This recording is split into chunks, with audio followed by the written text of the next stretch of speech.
Hello दोस्तों, आज की इस वीडियो में हम कहानी के माध्यम से हिंदी पढ़ने का अभ्यास करेंगे। अगर आपने अभी तक पिछले वीडियो नहीं देखे तो देख लें, जिससे कि आपको पढ़ने में आसानी होगी। चलिए वीडियो को शुरू करते हैं। आज हम पढ़ेंगे भगवान श्री कृष्ण का जन्म की कहानी। चलिए शुरू करते हैं।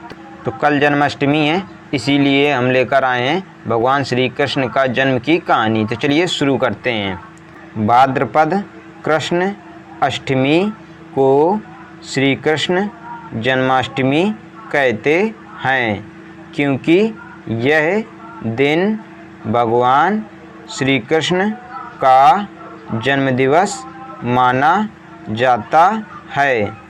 इसी तिथि की घनघोर अंधेरी आधी रात को रोहिणी नक्षत्र में मथुरा के कारागार में वसुदेव की पत्नी देवकी के गर्भ से भगवान श्री कृष्ण ने जन्म लिया था।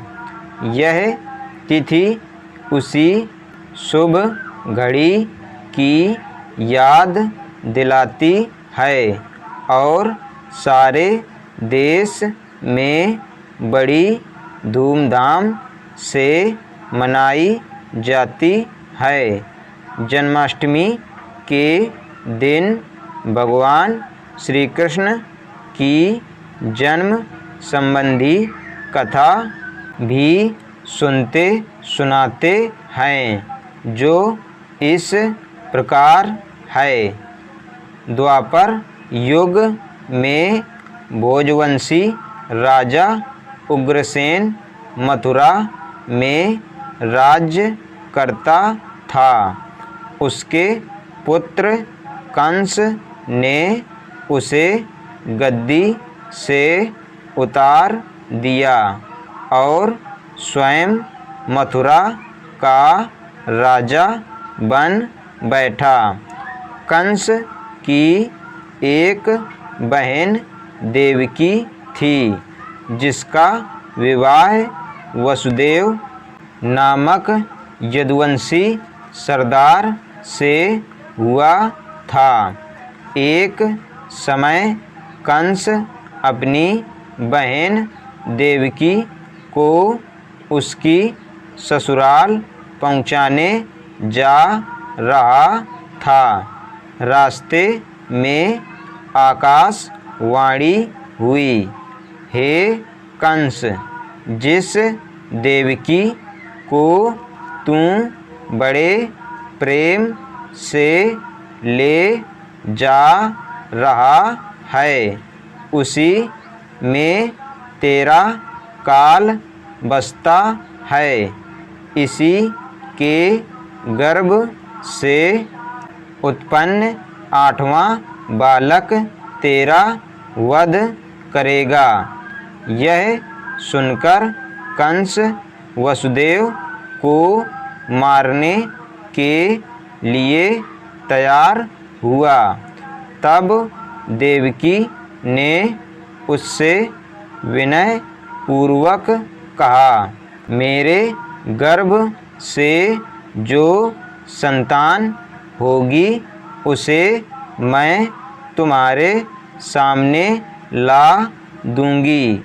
बहनोई को मारने से क्या लाभ है? कंस ने देवकी की बात मान ली और मथुरा वापस चला आया। उसने वसुदेव और देवकी को कारागृह में डाल दिया। वसुदेव देवकी के एक एक करके 7 बच्चे हुए और सातों को जन्म लेते ही कंस ने मार डाला। अब 8वां बच्चा होने वाला था। कारागार में उन पर कड़े पहरे बैठा दिए गए। उसी समय नंद की पत्नी यशोदा को भी बच्चा होने वाला था। उन्होंने वसुदेव देवकी के दुखी जीवन को देख 8वें बच्चे की रक्षा का उपाय रचा। जिस समय वसुदेव देवकी को पुत्र पैदा हुआ, उसी समय संयोग से यशोदा के गर्भ से एक कन्या का जन्म हुआ, जो और कुछ नहीं सिर्फ माया थी। जिस कोठरी में देवकी वसुदेव कैद थे, उसमें अचानक प्रकाश हुआ और उनके सामने शंख चक्र गदा धारण किए चतुर्भुज भगवान प्रकट हुए। दोनों भगवान के चरणों में गिर पड़े। तब भगवान ने उनसे कहा, अब मैं पुनः नवजात शिशु का रूप धारण कर लेता हूँ। तुम मुझे इसी समय अपने मित्र नंदजी के घर वृंदावन में भेज आओ और उनके यहाँ जो कन्या जन्मी है उसे लाकर कंस के हवाले कर दो। इस समय वातावरण अनुकूल नहीं है, फिर भी तुम चिंता ना करो। जागते हुए पहरेदार सो जाएंगे।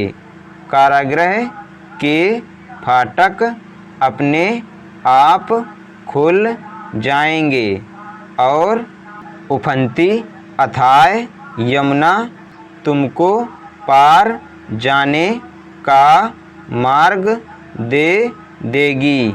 उसी समय वसुदेव नवजात शिशु रूप श्री कृष्ण को सूप में रखकर कारागृह से निकल पड़े और अथाह यमुना को पार कर नंदजी के घर पहुँचे। वहाँ उन्होंने नवजात शिशु को यशोदा के साथ सुला दिया और कन्या को लेकर मथुरा आ गए। कारागृह के फाटक पूर्ववत बंद हो गए। अब कंस को सूचना मिली कि वसुदेव देवकी को बच्चा पैदा हुआ है। उसने बंदीगृह में जाकर देवकी के हाथ से नवजात कन्या को छीनकर पृथ्वी पर पटक देना चाहा, परंतु वह कन्या आकाश में उड़ गई और वहाँ से कहा, अरे मूर्ख, मुझे मारने से क्या होगा? तुझे मारने वाला तो वृंदावन में जा पहुँचा है। वह जल्द ही तुझे तेरे पापों का दंड देगा। आज हमने पढ़ा भगवान श्री कृष्ण की जन्म की कहानी। अगर आपको ये वीडियो पसंद आए तो वीडियो को लाइक करें, हमारे चैनल बच्चों की शिक्षा को सब्सक्राइब करें। धन्यवाद।